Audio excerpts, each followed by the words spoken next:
Assalamualaikum warahmatullahi wabarakatuh. Hai teman-teman, perkenalkan nama saya Lila, Stambuk 401200107. Saya dari kelas C, Pendidikan Guru Sekolah Dasar Universitas Tadulako. Di sini saya akan menjelaskan mengenai materi penelitian tindakan kelas. Baik teman-teman, mari disimak video dari saya. Baiklah teman-teman, di sini kita masuk pada pembahasan penelitian tindakan kelas. Penelitian tindakan kelas adalah penelitian praktis yang dimaksudkan untuk memperbaiki pembelajaran di kelas yang dilakukan oleh seorang guru. Penelitian ini merupakan salah satu upaya guru atau praktisi dalam bentuk berbagai kegiatan yang dilakukan untuk memperbaiki atau meningkatkan mutu pembelajaran di dalam kelas. Adapun tujuan penelitian tindakan kelas yaitu yang pertama, memperbaiki dan meningkatkan mutu pendidikan.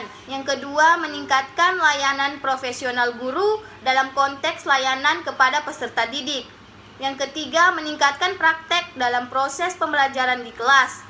Kemudian yang keempat, meningkatkan komunikasi antar teman sejawat dengan adanya kolaborasi dalam penelitian.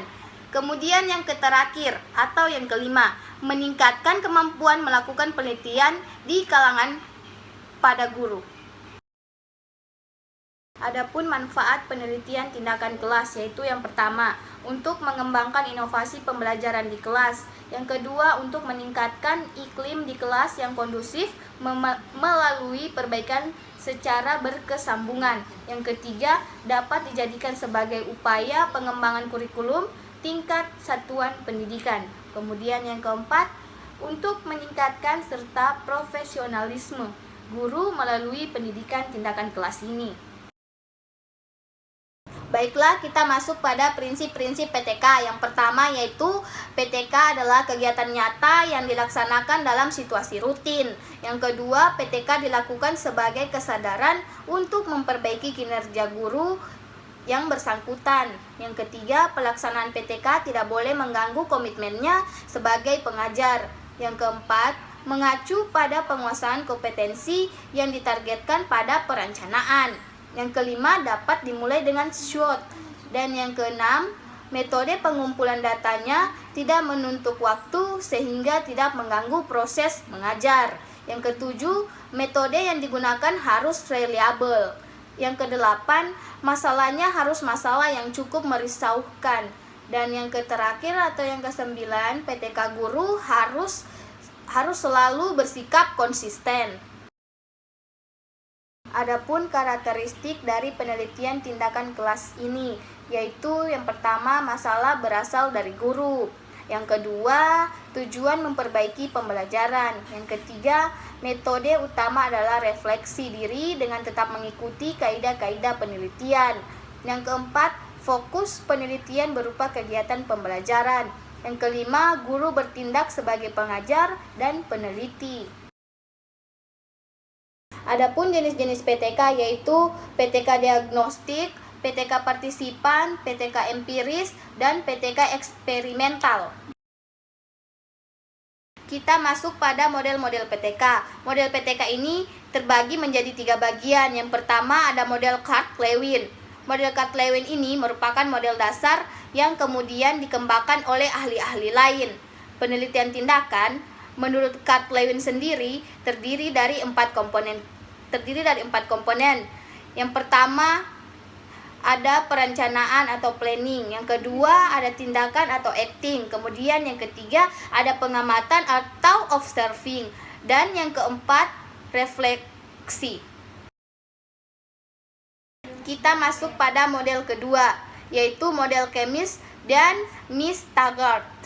Model yang dikemukakan Kemis dan Miss Taggart ini merupakan pengembangan lebih lanjut dari model Kart-Lewin. Secara mendasar, tidak ada perbedaan yang prinsip antara keduanya. Model ini banyak dipakai karena sederhana dan sudah dipahami. Rancangan Kemis dan Miss Taggart dapat mencakup sejumlah siklus, masing-masing terdiri dari tahap-tahap.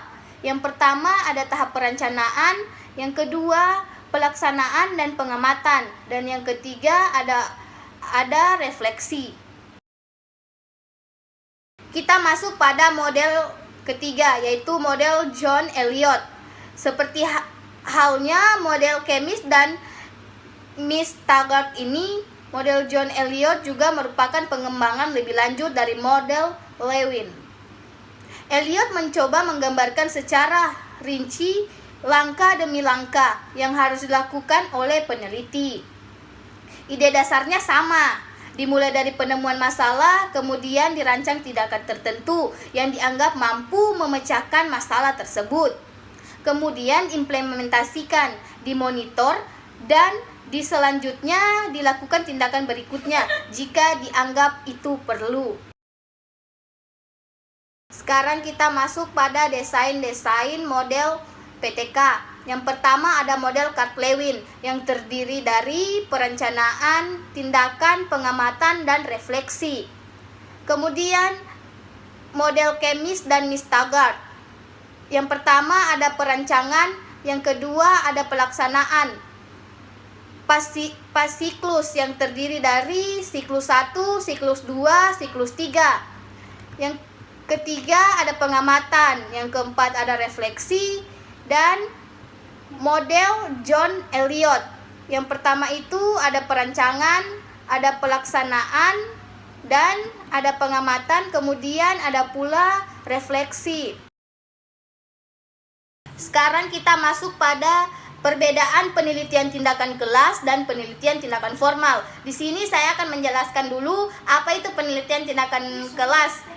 Yang pertama, penelitian tindakan kelas dilakukan oleh guru atau dosen. Yang kedua, sampel menjadi persyaratan penting. Yang ketiga, lebih mengutamakan validasi internal. Yang keempat, tidak menuntut penggunaan analisis statistik yang rumit.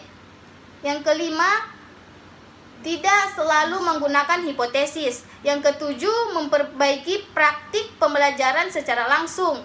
Yang kedelapan, hasil peneliti merupakan peningkatan mutu pembelajaran. Yang kesembilan, berlangsung siklus-siklus kolaboratif dan komparatif. Kita masuk pada penelitian formal. Yang pertama dilakukan oleh orang luar. Yang kedua, sampel harus representatif. Yang ketiga, mengutamakan validasi internal dan eksternal. Yang keempat, menuntut penggunaan analisis statistik yang rumit. Yang kelima, mempersyaratkan hipotesis. Yang keenam, mengembangkan teori, tidak memperbaiki praktik pembelajaran secara langsung. Yang ketujuh, hasil penelitian merupakan produk ilmu. Yang kedelapan, berlangsung linear atau bergerak maju, tidak kolaboratif dan individual. Baiklah teman-teman, itulah penjelasan materi PTK dari saya. Wassalamualaikum warahmatullahi wabarakatuh. Bye-bye teman-teman, sampai jumpa di video selanjutnya.